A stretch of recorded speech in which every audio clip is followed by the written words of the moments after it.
欢迎大家又回来我的频道。今天分享一款家里没有烤箱也可以做的小甜点——抹茶慕斯。90克不含夹心的奥利奥饼干碎，你可以用搅拌机，也可以用擀面杖，总之就是把它们处理得更细腻一些。隔热水融化30克黄油，你也可以用微波炉加热的方式。倒入刚刚处理好的奥利奥饼干碎，把它们混合拌匀。这是一个6寸的活底蛋糕模，我们在底部铺上烘焙纸，倒入混合了黄油的奥利奥饼干，把它们铺平整，也可以借助一些小工具，把它们压得更紧实一些。做好的饼干底，先把它放进冰箱冷藏备用。250克的淡奶油加40克的糖，用电动打蛋器打发，一直搅打至出现明显的纹路，而且不容易消失，但是却又可以缓慢流动的状态。打发好的淡奶油也是先放在冰箱冷藏备用。同样隔热水倒入100克的牛奶，再加入15克的抹茶粉。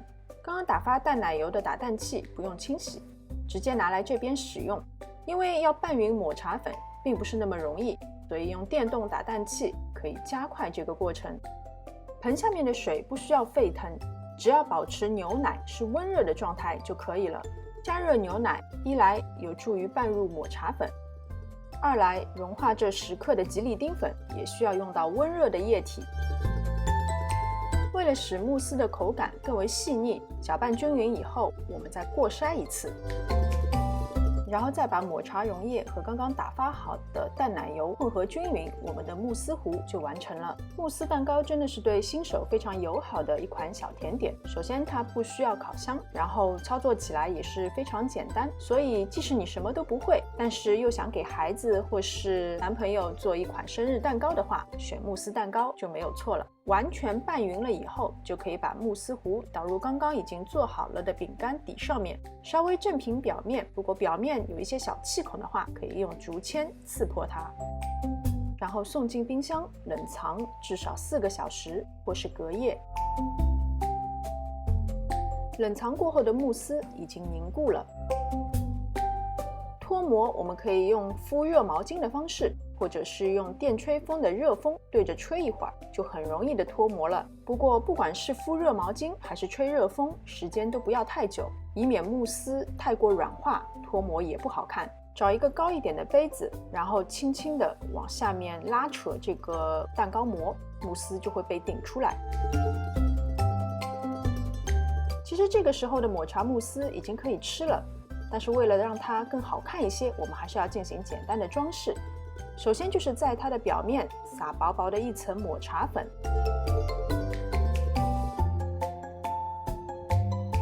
然后分别挤上打发好了的抹茶奶油和原味的奶油，再放上一些水果，就是最简单的装饰了。这些其实都是可以自由发挥的。如果说你对自己的手艺并不是很有信心，那么其实你什么都不装饰，只是在表层撒一些抹茶粉，也是非常好看的，很小清新的感觉。这是我家孩子最喜欢的试吃环节。切慕斯蛋糕的刀最好也用热毛巾先敷一下，然后每切一刀都要用热毛巾擦拭一下，这样切出来的蛋糕会比较平整。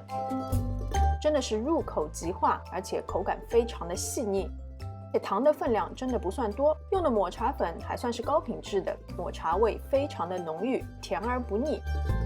好啦，今天的视频就到这边，感谢大家的观看。喜欢我的视频，请记得点赞、分享和关注我的频道。我们下次再见。